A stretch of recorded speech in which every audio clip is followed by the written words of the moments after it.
If you do these mistakes, the chances are you will not be cleared. ये company बहुत ही ज्यादा खराब है. You're not focused on the company. किस तरीके से जा रहे हैं आप? टी-शर्ट में जा रहे हैं? This is what I'm talking about. This is not what I'm talking about. कई बार ऐसा होता है, इंटरव्यू के लिए लोग आते हैं, रिज्यूमे नहीं लाते. करने क्या आए हो? Am I making sense?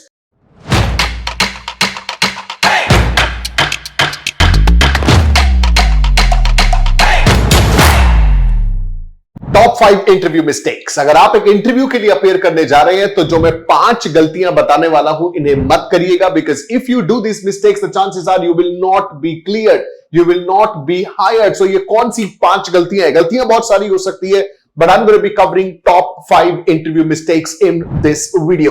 So the point here is, what are the top 5 interview mistakes? Well, we prepare well. हम तैयारी अच्छे से करके जाते हैं इंटरव्यू के लिए. रिज्यूमे हम सेंड करते हैं, हम जाकर के अपनी तरफ से बेस्ट देने की कोशिश करते हैं, but sometimes we forget a lot of things.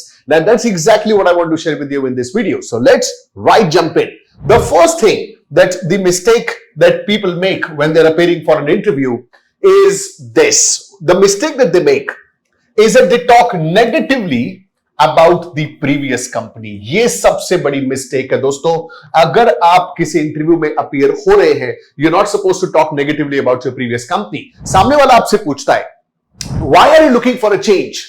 It's a very tricky question. अब इसको समझिएगा. अगर सामने वाले ने आपसे पूछा, why are you looking for a change? आप अपनी कंपनी क्यों चेंज करना चाहते हो? Why are you looking to change your company? और अगर आपने ये कहा in your answer कि सर मेरा रीजन ये है कि ये जो कंपनी जिसमें मैं अभी काम कर रहा हूं ना, ये कंपनी बहुत ही ज्यादा खराब है, ये कंपनी एम्प्लॉइज का ध्यान नहीं रखती है, ये कंपनी मुझे ग्रोथ की अपॉर्चुनिटीज नहीं देती है, ये कंपनी मेरी को सैलरी पे नहीं करती है, ये कंपनी एम्प्लॉय फ्रेंडली नहीं है, ये कंपनी बहुत ही ज्यादा खराब है, लोग रिग्रेट कर रहे हैं. The more negative you talk about the company, the more you are reducing your chances of getting hired in the new one. Understand this. क्या इंप्रेशन दे रहे हैं आप? अगर आप ये सब बोल रहे हैं, इसका मतलब आप ये इंप्रेशन दे रहे हैं कि अगर आप प्रीवियस एम्प्लॉयर को नेगेटिव कह रहे हैं, तो चांसेस पूरे हैं, जो आपका इंटरव्यूअर है वो क्या समझेगा? चांसेस पूरे हैं कि कल को जब ये छोड़ के जाएगा तो ये हमारी भी बुराई एग्जैक्टली ऐसे ही करने वाला है. Am I making sense?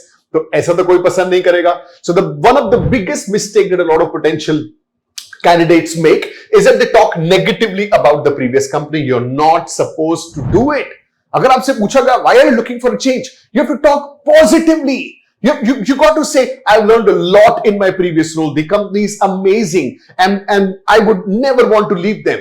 But I'm looking for further growth. I'm looking for further challenges. Yeah. So आप अपनी सेंटेंस की शुरुआत नेगेटिवली नहीं कर सकते. You got to talk positively about the company, and then you got to build onto it by saying, I'm looking for better role. I'm looking for bigger role. You got to say, I think I am ready for bigger challenges and better opportunities. Am I making sense? तो अगर आप अपनी existing company के बारे में बुरा बोलते हैं तो समझ जाइएगा कि आपके जो चांसेस कंपनी में हायर होने के हैं वो नीचे जाएंगे, वो ऊपर नहीं जाएंगे.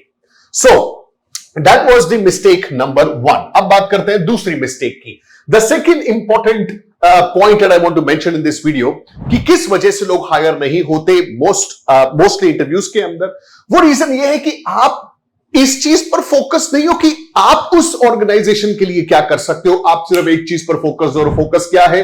आपका फोकस सिर्फ एक ही चीज पे है कि भाई मुझे ये बता दो कि मेरी सैलरी कितनी होगी, मुझे ये बता दो कि पीएफ ईएसआई का बेनिफिट मिलेगा कि नहीं, मुझे ये बता दो कि सैटरडे छुट्टी होगी कि नहीं होगी. मतलब आप स्ट्रेट अवे बातचीत कर रहे हो सैलरी की, आप बात कर रहे हो कि मेरा पीएफ ईएसआई दोगे कि नहीं दोगे, आप बात कर रहे हो कि मेरा वीकेंड ऑफ होगा कि नहीं होगा, आप बात कर रहे हो कि ऑफिस का टाइमिंग क्या है, मुझे बाद में काम तो नहीं करना पड़ेगा, ओवर टाइम तो नहीं करना पड़ेगा. मतलब basically you are focused on yourself.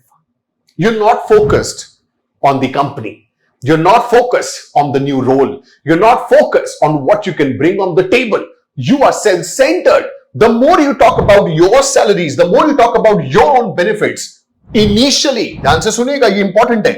First, this is crucial. शुरुआत में ही आप अपने बेनिफिट और अपनी सैलरी के डिस्कशन करने लगते हैं. The more you do it, the more you reduce your chances of getting hired. Am I making sense?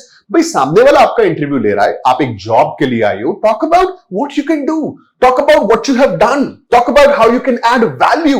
Talk about what benefit you can give to the company rather than talking about what benefit I can get from the company. अरे भाई, अगर आपको higher करेंगे तो salary देंगे, जो benefits होंगे वो भी मिलेंगे, मगर ये सब चीजें होंगी first you cell yourself. Unless and until you sell yourself, you can't talk about your benefits. I hope this makes sense to you. So this was mistake number 2. Now let's carry on to mistake number 3. ये भी एक बड़ी proper एक I can have a big video on this. You got to be properly dressed. You can definitely reduce your chances if you're shabbily dressed, you're not properly dressed. You got to ensure when you are appearing for an interview, your dress, how you are coming for the interview, how you are appearing for the interview. किस तरीके से जा रहे हैं आप? T-shirt में जा रहे हैं? या are you wearing formals? What sort of appearance do you carry? Yeah, and it includes everything, right from your shoes, whether they are polished or not, right through the kind of socks that you are wearing. It depends on whether the clothes that you are wearing are properly ironed or not. Yeah, so all of this includes if you wear specs. What sort of specs are you wearing? Are these funky specs? All of this. What sort of hairstyle do you carry? ये सब कुछ आपको समझना पड़ेगा कि if all of this is not proper, you're going to be reducing your chances of getting hired. If you want to increase your chances of getting hired, you got to ensure कि जो आपका impression है, you got to put a good impression, and for that good impression, you got to dress properly. आपको properly dress होकर के interview में appear होना होगा. कोई जरूरी नहीं कि आप सूट पैंट और टाई लगा करके जाएं. Absolutely not necessary. By the way, it completely depends on the role. अगर एक हायर मैनेजमेंट रोल के लिए आप जा रहे हैं, highly recommended you appear in proper suit. But in case it's not a top managerial position, you may appear without any suits, right? You can appear in normal shirt and pant that are formals. Now this is again a very important thing जो काफी लोग miss कर जाते हैं. Again, what else? See, इसके अलावा the mistake that a lot of people make is that they depict a low confidence, low body language. ये mistake ना करें. अपने आप से you got to, even if you can fake it, I would say you fake it because you got to crack the interview. You got to show them that you have high confidence in you. और इसके लिए क्या करना है? ये जरूरी है कि आप समझें कि the confidence that you are depicting, आपका जो confidence level है, आपकी जो body language है, और ये जो eye contact आप करते हैं, ये बहुत जरूरी है. If you look at this person, this is what I'm talking about. This is not what I'm talking about. अगर आप देखेंगे, you can straight away see that this person is looking right in the eye. That is required. Interviewer की आंख में आंखें डाल करके अगर आप बात नहीं कर पाओगे तो कल को क्या काम करोगे? अगर आप अपना कॉन्फिडेंस ही डिपिक्ट नहीं कर पाओगे तो क्या काम करोगे? This is not what is expected. You got to smile, look right in the eye. It's important that you show positive body language. Note कर लीजिए इन चीजों को. You got to depict positive body language. आपकी body language से ऐसा लगना चाहिए कि you deserve this job. आपकी बॉडी लैंग्वेज से ऐसा लगना चाहिए कि आप ये काम कर सकते हो. अगर आप किसी दो लोगों को सामने खड़ा करो और आप उनसे पूछो कि आप ये काम कर सकते हैं, दोनों सपोज हां बोलते हैं, लेकिन कौन किस तरीके से हां बोल रहा है उस पर बहुत डिपेंड करेगा कि आप बिलीव किस पर करेंगे कि ये कर सकता है, ये नहीं कर सकता. यस और no? So your body language is very important. Your non verbal communication, ये जो नॉन वर्बल कम्युनिकेशन आप कर रहे हैं, किस चीज से? अपने एक्सप्रेशन से, अपनी बॉडी लैंग्वेज से, हाथों की मूवमेंट से, चेहरे के एक्सप्रेशन से, जिस तरीके से आप बात कर रहे हैं, all of this included ensures whether you're going to be hired or not. So make it a point, please, that you depict a positive body language. You look right into the eye and you show them that yes, you are the right candidate for this profile. And last but not the least, ये बहुत important है कि जो resume आप present कर रहे हैं वो एक प्रोफेशनल रेज्यूमे हो. A lot of candidates make this mistake कि जो रेज्यूमे वो प्रेजेंट कर रहे हैं वो प्रोफेशनल नहीं है. You got to ensure that your resume is a professional one. As far as possible, I would say, go for a one-page resume. As far as possible.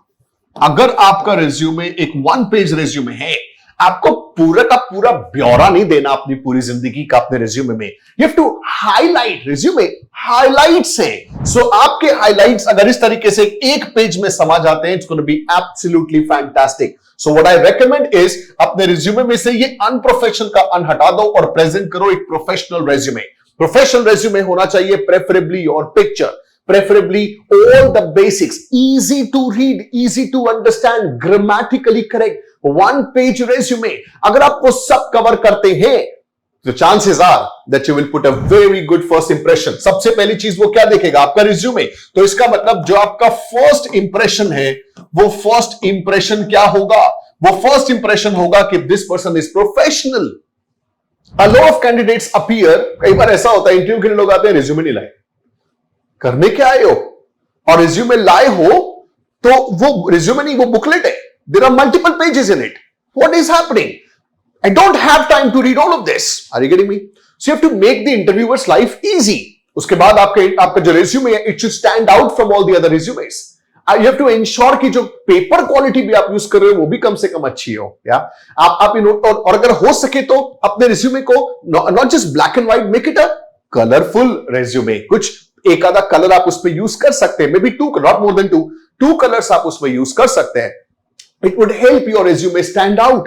So that's very important. This is not a video in which I'm going to talk about resume in detail, but look out for another video in which I'm going to be talking about in detail how your resume should be. कैसे बनाना है, क्या करना है, I'm going to talk about that. But all of these mistakes, if you avoid them, chances are that you will be able to crack the interview that you're appearing for. ये 5 mistakes को avoid कर लो और अपने chances higher होने के बढ़ा लो. Well, if you like my suggestions, hit the like button, share this video with somebody who's appearing for an interview, and don't forget to subscribe the channel. And hey, if you like this video, I'm sure you're going to like this book as well. This is my best-selling book, Superpower Student, और मैं ये किताब दे रहा हूं absolutely free. तो अगर आपको चाहिए इस किताब की free copy, this is selling on Amazon for over 350 rupees, over 300 positive reviews. This book available to you absolutely free. Video के description में जाओ, click on the link and download an e-copy now. I'll see you in the next video. Thanks for watching.